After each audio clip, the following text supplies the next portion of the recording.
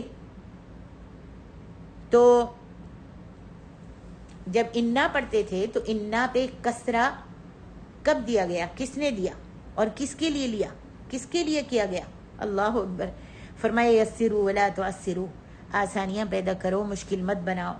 تو امت کو غلط پڑھنے سے بچانے کے لیے، یہ سب امت کو غلط پڑھنے سے بچانے کے لیے تھا۔ صحابہ کو تو اس کی ضرورت نہیں تھی۔ بعد میں جو لوگ اسلام میں داخل ہوئے تو ان کو صحیح قرآن پڑھانے کے لیے ڈالا گیا کہ ان کو معلوم ہو کہ انا ہے یا انا ہے، قلتو ہے یا قلتا ہے۔ جب قرآن پڑھیں گے تو غلطیاں کریں گے، اس لیے فتحہ، کسرہ اور ضمہ لگایا گیا تاکہ صحیح طرح لوگ قرآن پڑھ سکیں، اور قرآن کا صحیح پڑھنا جو ہے وہ مطلوب و مقصود ہے۔ ورتل القرآن ترتیلا، صحیح طرح سے قرآن پڑھنا چاہیے تجوید کے ساتھ۔ اور اسی طرح قرآن کا جمع کرنا، اس سے بھی دلیل پکڑتے ہیں لوگ کہ قرآن جمع نہیں تھا، بعد میں جمع کیا گیا، یہ بدعت ہے۔ علماء نے کہا کہ قرآن کا جمع نہ کرنا ایک عذر کی وجہ سے تھا کہ قرآن مسلسل نازل ہوتا تھا، اور اگر ایک بار اس کو جمع کر دیتے تو اس کو جوڑیں گے کیسے؟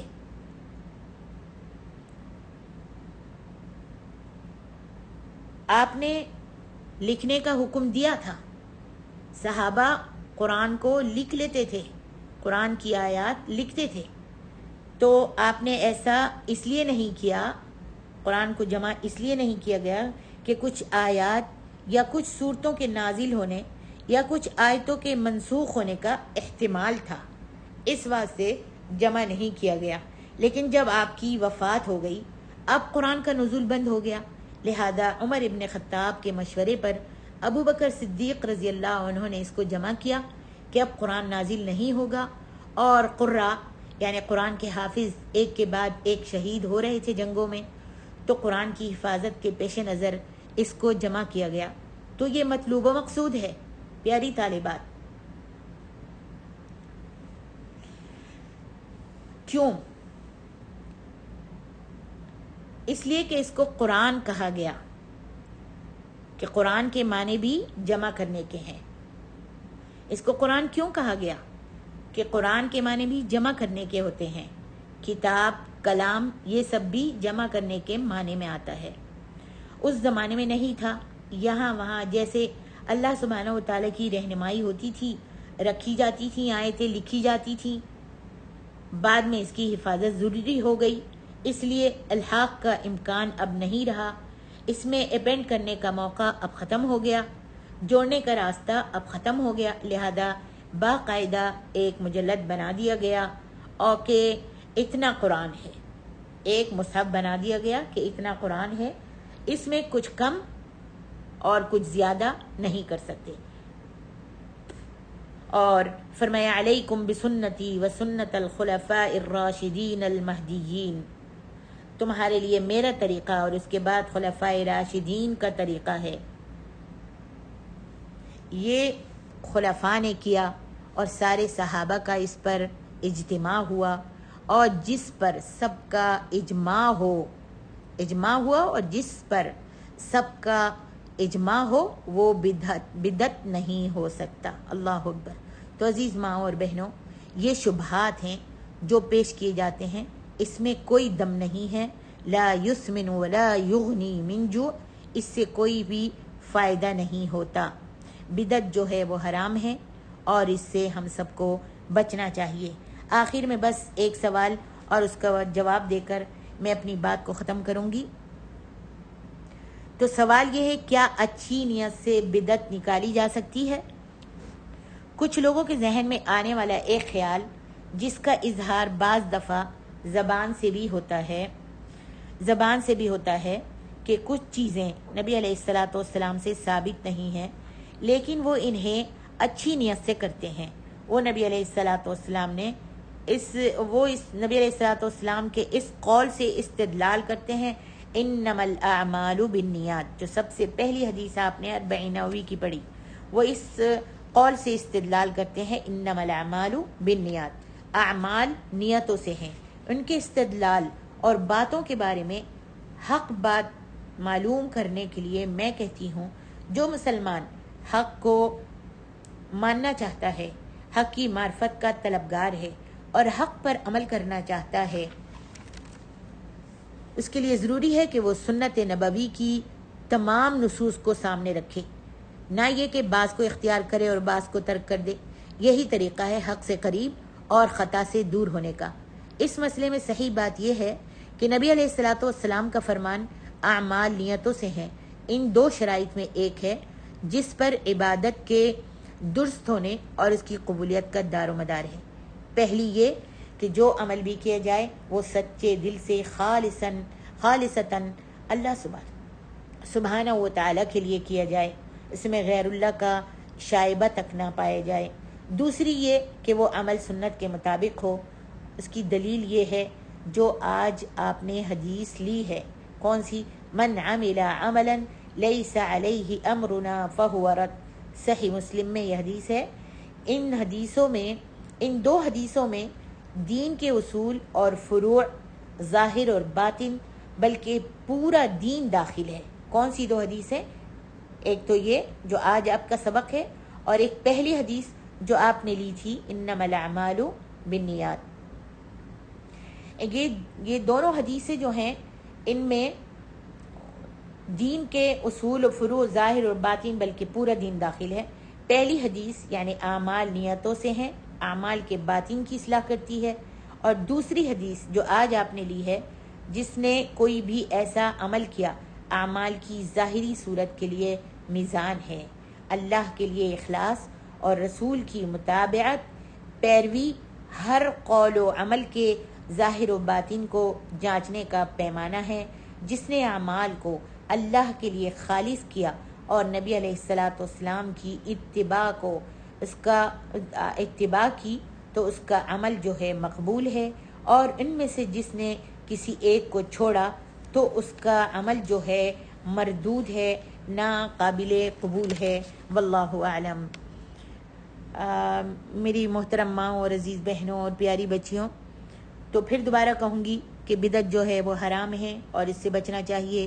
امید ہے کہ آپ کی سمجھ میں اچھی طرح بدعت کا مفہوم آ گیا ہوگا۔ اللہ سبحانہ و تعالیٰ کہنے سننے سے زیادہ عمل کرنے کی توفیق دے، اور ہم سب کو تمام مسلمانوں کو بدعت سے بچائے، سنت پر عمل کرنے کی توفیق عطا فرمائے۔ اقول قولی ھذا استغفر اللہ لی ولکم ولسائر المسلمین، والسلام علیکم ورحمۃ اللہ وبرکاتہ۔